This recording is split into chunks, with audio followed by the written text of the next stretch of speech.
My husband is blackmailing me with a picture of me naked. The day I realized my husband was blackmailing me was the day I saw my life unravel right before my eyes. For years, I thought he was the love of my life, my partner, my confidant, the one person who knew me inside and out. But there was a darkness in him that I didn't see until it was too late, and now I'm living with the constant fear that one wrong move could destroy everything. It all started one evening, 3 years into our marriage. I was sitting on the couch, scrolling through my emails when my phone vibrated.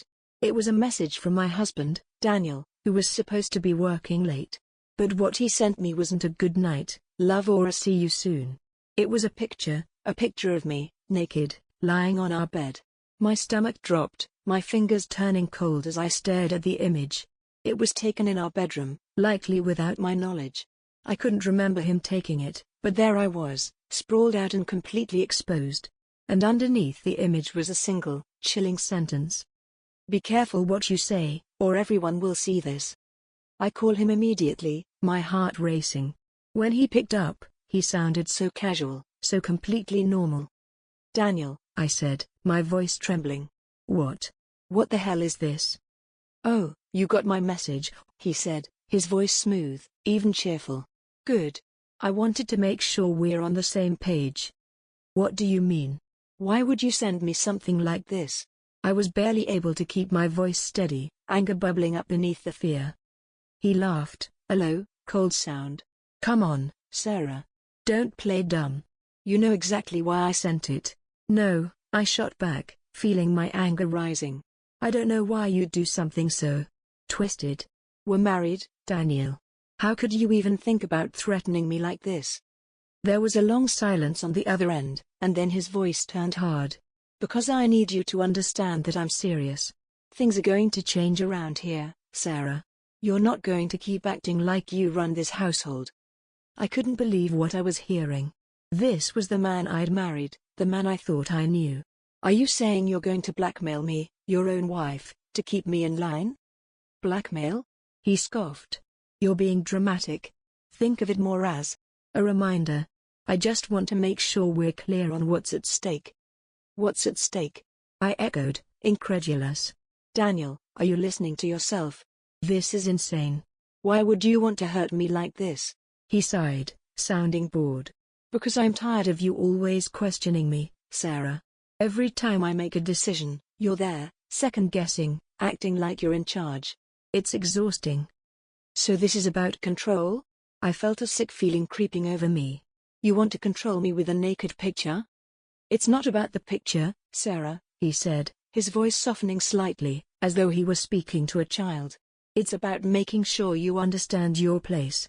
I'm the one who's in charge here. And if you can't see that, maybe everyone you know will need a little reminder too." I was silent, completely stunned.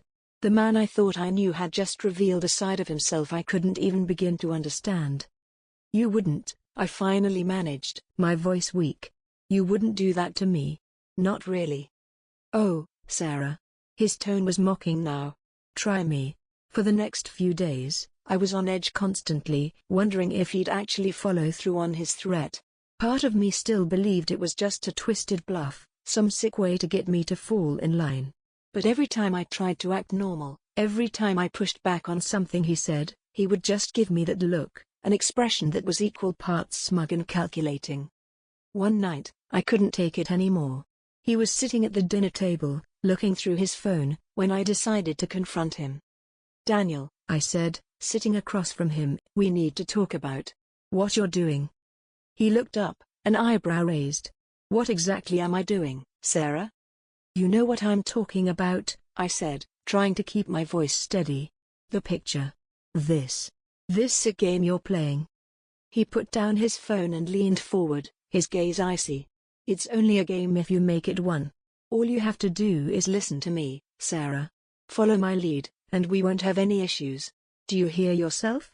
I asked, incredulous. "You're blackmailing me. We're supposed to be partners, not enemies.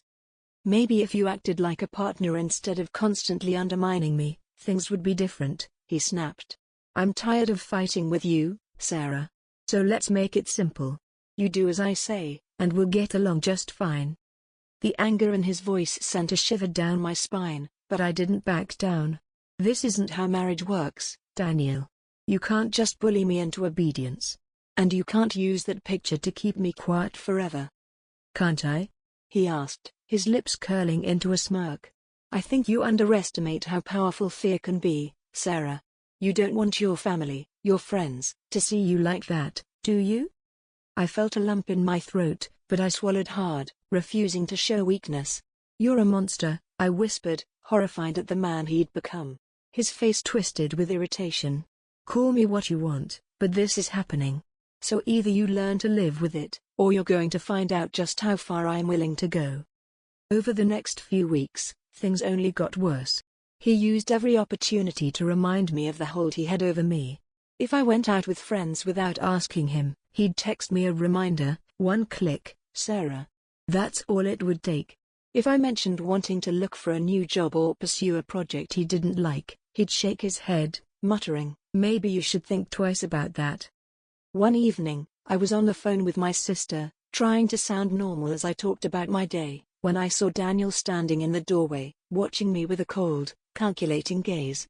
The second I hung up, he stepped forward, his expression hardening. "You didn't tell her anything, did you?"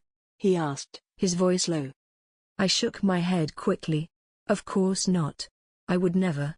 "Good." He gave me that smile I was coming to hate, the one that reminded me he was in complete control. "Because if you do, Sarah, well, you know what'll happen." I wanted to scream, to yell at him, to tell him I wasn't going to let him hold me hostage like this. But every time I tried to stand up for myself, I'd remember that picture, the way he'd look at me with that smug confidence, and I'd fall silent, my resolve crumbling. I began to feel like a prisoner in my own home, constantly looking over my shoulder, constantly wondering if he was watching me, waiting for me to slip up. I'd lie awake at night, trying to figure out a way out, but every option felt hopeless. How could I escape him without risking everything? How could I protect myself when he held all the power? One night, after weeks of living in fear, I decided I couldn't take it anymore. I waited until Daniel was asleep, then crept downstairs, my heart pounding as I picked up my phone. I didn't know what I was going to do exactly, but I knew I needed help. I started scrolling through my contacts, wondering who I could trust, who might understand. Suddenly, my phone buzzed, and I nearly dropped it in shock. It was a message from Daniel. "What are you doing downstairs at this hour, Sarah?" I froze, feeling a chill run through me. Had he set up cameras? Was he watching me even now? My hands were shaking as I typed back, "Just getting a glass of water." After a few seconds, his response came, "Good. Don't do anything you'll regret." I stood there, feeling trapped, helpless. There was no escape, no way out.